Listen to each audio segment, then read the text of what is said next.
السلام علیکم دوستو، آج پاکستان کی صورتحال پہ ایک اور شو کے ساتھ آپ کی خدمت میں حاضر ہیں۔ ہمارا آج کا فوکس کسی حد تک پاکستان کی اقتصادی صورتحال پہ، لیکن اس کے ساتھ ساتھ ریجنل بزنس کنیکٹیویٹی کہ باقی ملک کیا کر رہے ہیں، پاکستان کے پڑوسی اور اس کے بالکل قریب میں مشرق وسطیٰ میں، اور پاکستان میں کیا ہو رہا ہے۔ یہاں پہ آپ نے دیکھو پی ٹی آئی کے ساتھ جو کچھ ہو رہا ہے، ہمیں اپوزیشن سے ہی فرصت نہیں مل رہی۔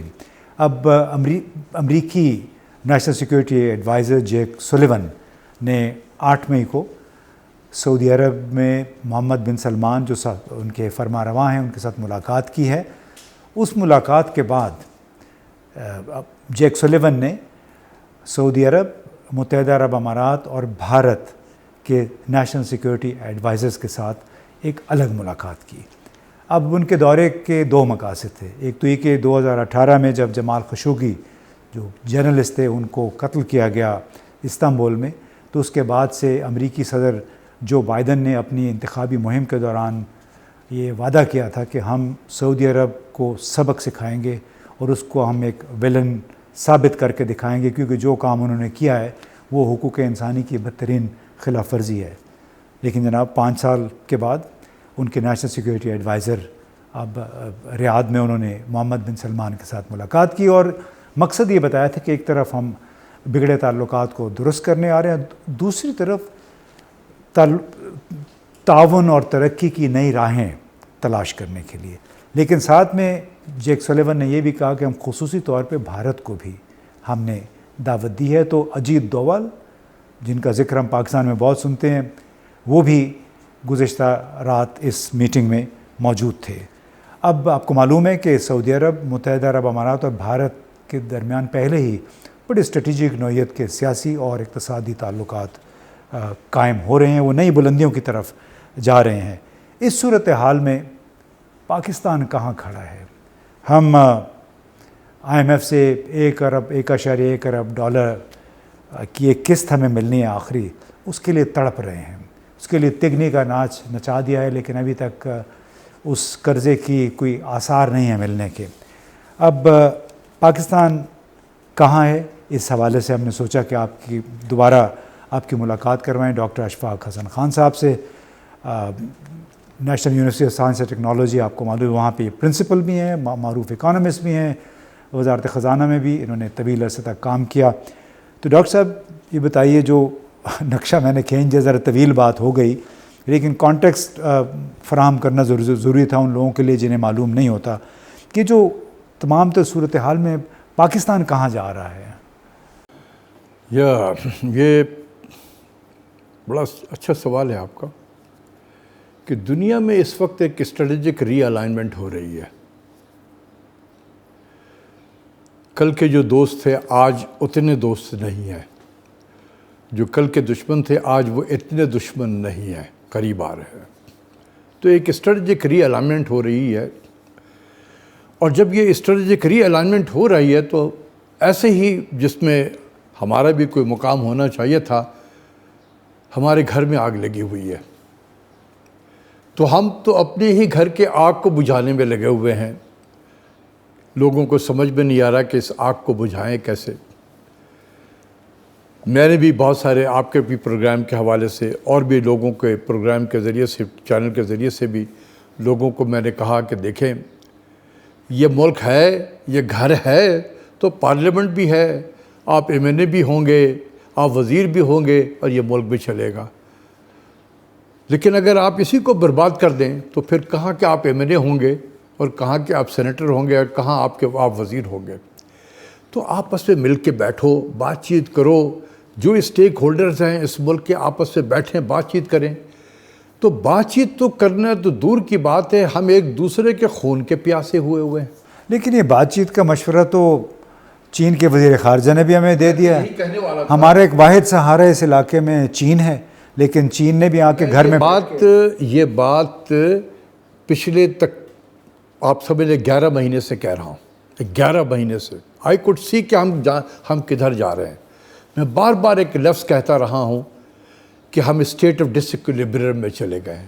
ہم اپنے مرکز سے ہٹ گئے، اور اس کو جتنا دیر کریں گے اس کے ڈس ایکویلبریم کی اپنی ایک ڈائنامکس ہوتی ہے. جو پی ٹی آئی حکومت کی تحلیل ہوئی اس کے نتیجے میں ہم ایک سسٹم پہ کھڑے تھے، ہم ہٹ گئے وہاں سے. تو یہ ڈائنامکس جو ایسے ہے کہ وہ ہمیں مرکز سے دور کی طرف لیتا چلا جا رہا ہے، اور جتنا ہم ڈیلے کریں گے اتنا ہی ہم دور ہوتے جائیں گے، اور پھر دوبارہ مرکز پہ واپس آنے کے لیے ہمیں بہت ایکسٹرا آرڈنری کاسٹ پے کرنا پڑے گا. تو میں اس دن سے منع کر رہا تھا. یہ میرے الفاظ ہیں جو بہت سارے جو سننے والے ہیں انہوں نے بھی سنا ہوگا، میرے ٹی وی کے پروگرام سے بھی، آپ کے بھی پروگرام میں نے یہ بات کہی تھی، لیکن کسی نے کوئی توجہ نہیں دی. اور آج دیکھیں ڈائنامکس بڑھتے بڑھتے اس طریقے سے چلی گئی ہے کہ ہم ایک دوسرے کے خون کے پیاسے ہوئے ہیں. بیٹھنا بات کرنا تو بہت دور کی بات ہے. اب نتیجہ یہ ہوا ہے کہ چونکہ ملک میں کوئی ایک ہستی ایسی نہیں رہی جو سبوں کو اکٹھا کر سکے، تو اب جو ہمارے دوست ہیں وہ تشریف لے کر آئے ہیں، اور وہ یہی بات کر رہے ہیں کہ خدا کے واسطے اپنے گھر کو صحیح کرو، ہم تمہارے دوست ہیں، ہم تمہاری ہیلپ کرنا چاہتے ہیں، لیکن تم نے تو گھر میں آگ لگائی ہوئی ہے. تو اس صورتحال میں اب پاکستان کی جو اقتصادی ترقی تھی، سابق وزیر اعظم عمران خان نے کہا کہ ہمارا اقتصادی مستقبل چین کے ساتھ جڑا ہوا ہے، یہ سارا اس کا کیا بنے گا پھر؟ دیکھیں اب یہ بھی جو ہے نا ابھی ایک ڈیبیٹیبل چیز ہے. عمران خان شاید اب یہ بات کر رہے ہیں، پہلے انہوں نے نہیں کی تھی یہ بات. انفارچونیٹلی ان کے دور میں ہی یہ سی پیک کے جو جتنے پروجیکٹ وغیرہ تھے اس کو سلو ڈاؤن کیا گیا تھا. کہیں سے ہمیں اشارہ تھا کہ تم وہاں سے ہٹو گے تو پھر تم ہمارے قریب آ سکتے ہو. لیکن وہ اشارہ عمران خان نے تو نہیں کیا. جس نے بھی کیا تھا، جس کو بھی کیا تھا، امپلیمنٹیشن ہمارے یہاں ہو رہی تھی. ٹھیک ہے نا. عمران خان صاحب کو یہ خیال آیا فیبرری 2022 میں جا کر، جب وہ ونٹر اولمپک میں جب چائنا گئے، ڈسپائٹ کہ ویسٹرن ورلڈ نے اس اولمپک کا بائیکاٹ کیا تھا اور ہمیں بھی کہا تھا کہ آپ بائیکاٹ کریں، لیکن ہم پھر بھی گئے. تو یہ ایک چینج آف ہارٹ تھا اس وقت. تو میرے خیال میں وہ کئی لوگوں کو پسند نہیں آیا. چین کے کہنے کے مطابق یہ ہوگا کہ بہت دیر کی مہربان آتے آتے. ٹھیک ہے نا. ان کو بھی تو پتہ چل رہا ہوگا نا کہ بیہائنڈ دا سین کیا چیزیں ہو رہی ہیں. تو انہوں نے کہا کہ جی آ تو گئے ہو لیکن بہت دیر کی تم نے آتے آتے. ٹھیک ہے. بہرحال وہ کیس ختم ہو گیا. کہنے کا مطلب اب یہ آپ کا یہ ہے کہ دیکھیں دنیا میں بڑی تبدیلی آ رہی ہے. سعودی عرب جو ہے اس وقت بڑا ایک میجر ایک طریقے سے اکنامک پاور کے طور پہ ایمرج بھی کر رہا اور ہے، کیونکہ آئل اوپیک پلس کا بہت اہم ممبر بھی ہے وہ. اور انہوں نے ڈیفائنس ایک ایٹیچیوڈ بھی رکھا ہوا، اور اس میں قصور امریکہ کا تھا کہ انہوں نے خود ہی اس کو کہا تھا کہ ہم تمہیں جو ہے کہ سبق سکھائیں گے. تو وہ 5 سال سبق سکھاتے رہے. تو انہوں نے بھی اپنے آپ کو بھی اسٹریٹجکلی ری الائن کرنا شروع کر دیا. زیادہ چین کے قریب چلے گئے. انہوں نے ان کے اپنے جو فائنانس منسٹر تھے ورلڈ اکنامک فورم میں تقریر کرتے ہوئے کہا کہ ہم اپنے آئل کے جو پیمنٹ ہے وہ ہم ڈالر میں بھی کرتے ہیں، اور ہم اور بھی کوئی کرنسی ہوگا تو ہم اس میں بھی کر لیں گے، اس میں کوئی حرج نہیں ہے، اچھی چیز ہے. تو یہ ایک سگنل دے دیا کہ اٹ از، پہلے یہ تھا نا کہ it is only be sold in dollar, petro dollar اسی لیے کہا جاتا تھا. جی دسمبر 2022 میں تو پھر فیصلہ ہوا نا، سعودی عرب نے اس پہ رضامندی ظاہر کر دی کہ چینی کرنسی میں اب ہم کاروبار کرنے پہ تیار ہیں. یہ اگر یہ ہو جائے، بلکہ بہت سارے ہو بھی رہے ہوں گے، تو آپ سوچیں کہ پھر جن ملکوں کے پاس ڈالر کی کرائسس ہے وہ پھر یوان میں تیل خریدنا شروع کر دیں گے اگر اس کی ایکسیپٹیبلٹی بڑھ جائے. پھر یہ ہے کہ انڈیا جو ہے آلریڈی بہت سارے ملکوں کے ساتھ نان ڈالر میں ٹریڈ کرنا شروع کر دیا، 17-18 ملکوں کے ساتھ میں. تو ایک جیو اسٹریٹجک انوائرمنٹ جو ہے وہ تبدیل ہو رہی ہے تیزی سے. سعودی عرب نے بھی اپنے آپ کو ری الائنڈ کیا ہے، وہ ایس سی او کا بھی آبزرور اسٹیٹس اس کو ملا. وہ برکس کا بھی ممبر بننا چاہ رہا ہے. اگست میں جو اس کی میٹنگ ہوگی ساؤتھ افریقہ میں, اس کو آلریڈی ساؤتھ افریقہ کے پریزیڈنٹ نے آ کے انوائٹ کر کے گئے ہیں اور انہوں نے اپنی ویلنگنیس کا بھی اظہار کر دیا ہے. اور وہ برک پلس کی باتیں ہو رہی ہیں, 16 17 18 ملک جو ہیں وہ برکس میں شامل ہو رہے ہیں. پاکستان کہیں پر, پاکستان کا نام و نشان نہیں ہے. وہ اس لیے نہیں ہے کہ کون یہاں پر اس اینگل میں کوئی سوچ رہا ہے, اس اینگل پہ کوئی کام کر رہا ہے کہ دنیا میں جو بدلتے ہوئے حالات ہیں اس پہ ہم نے اپنے آپ کو کس طریقے سے ری پوزیشن کرنی ہے. کہیں پر سوچ ہے, کہیں پر یہ بچار ہے, کہیں پر نہیں ہے. ہمارا صرف یہ ہے کہ آج میں وزیر ہوں, کل ہوں گا یا نہیں ہوں گا, تو ہم ہر دن کو ایک نیا دن سمجھ کر کاٹ رہے ہیں. تو جو ملک ہر دن کو ایک نیا دن سمجھ کے, یا جو حکومت ہر دن کو ایک نیا دن سمجھ کے کاٹ رہی ہو, اس کے پاس تو ٹائم نہیں ہے. صرف دہاڑے لگا رہے ہیں, ایسے ہی ہے. اچھا, تو یہ بتائیں نا کہ اگر صرف دہاڑے لگانے والی سوچ ہے, مائنڈ سیٹ ہے جو پاکستان پہ اس وقت حکمران ہے, تو یہاں پہ پھر کوئی جو ترقی کیا ممکن ہو سکے گی؟ مثلاً ایک بہت بڑا سیگمنٹ ہے ہماری معیشت کا جو کہ ابھی تک ٹیکسیشن سے باہر ہے, وہ ہے ریئل اسٹیٹ کا. چاہے وہ ڈی ایچ اے کو لے لیں, آپ بحریہ کو لے لیں. ہم اسٹیٹ بینک کی عدد و شمار تھے کہ 2021 میں یہ سیکٹر جو تھا 32 ارب ڈالر اس کی مالیت تھی, لیکن اس میں سے ٹیکس جو تھے محض 2% ملے.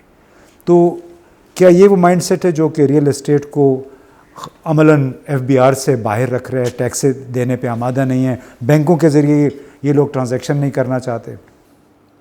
دیکھیں, میرا ویو تھوڑا اس میں مختلف ہے.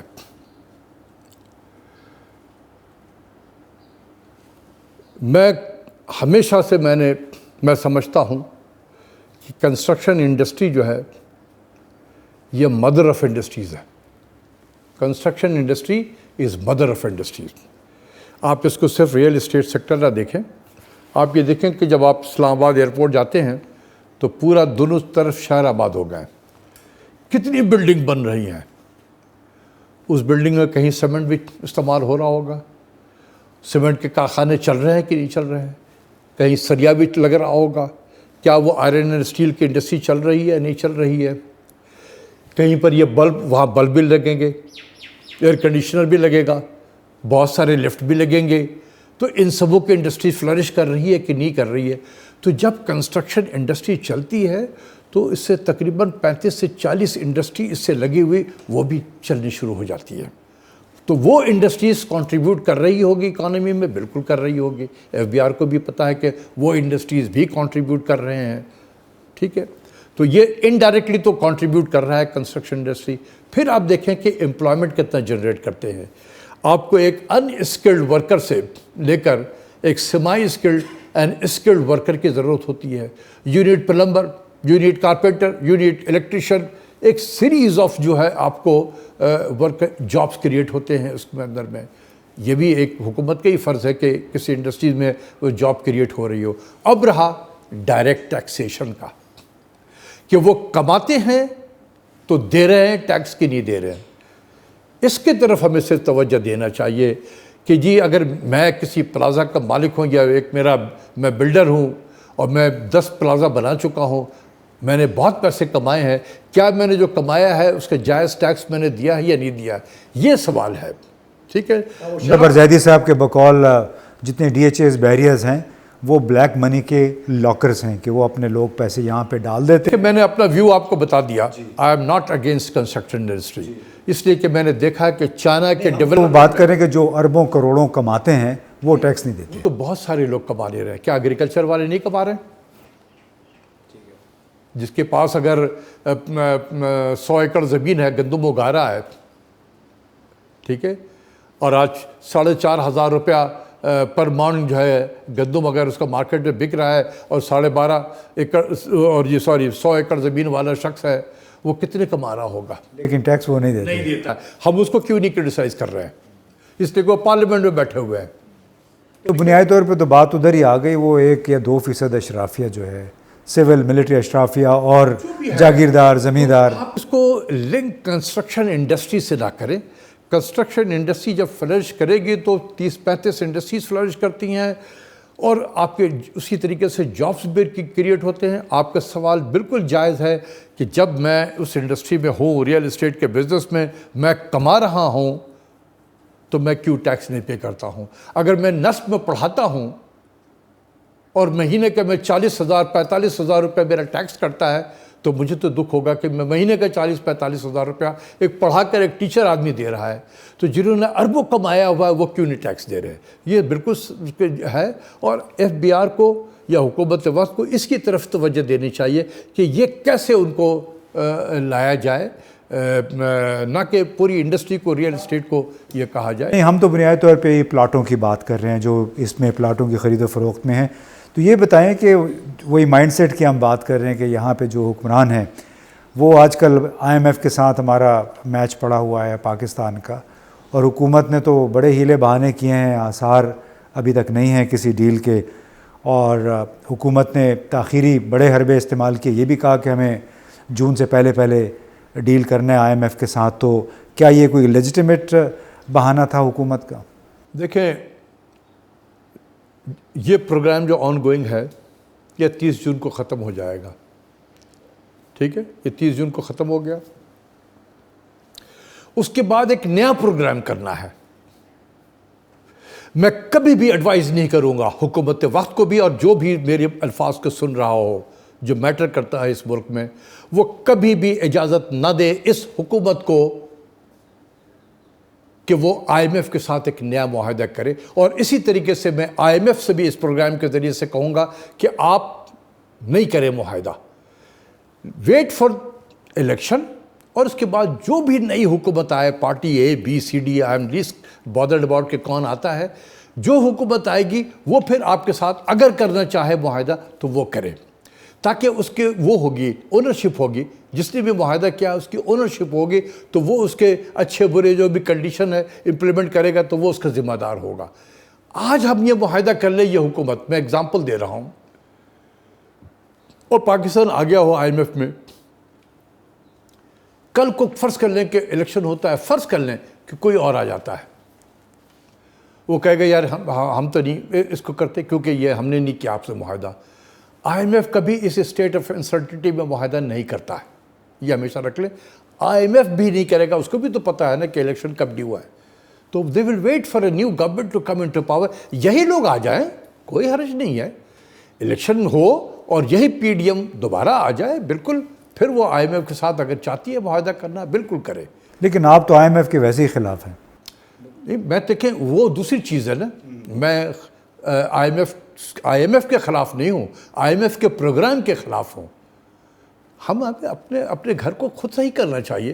ہم کب تک اس کے کلچس میں بیساکھیوں کے ذریعے سے ہم زندگی آگے بڑھیں گے؟ یار دنیا میں ہم سے کئی لوگ کہیں سے کہیں نکل گئے ہیں. اسی جو 4% مارک اپ ریٹ بڑھایا ہے حکومت نے گزشتہ 10-11 مہینوں کے, اس کا نقصان کیا ہوا ہے پاکستان کی معیشت کو؟ 1000 بلین ایڈیشنل ایکسپینڈیچر. بالکل آسان سا فارمولہ ہے, 1% انٹرسٹ ریٹ اگر اسٹیٹ بینک بڑھاتا ہے, 250 بلین کا آپ کا انٹرسٹ ایکسپینڈیچر بڑھ جاتا ہے.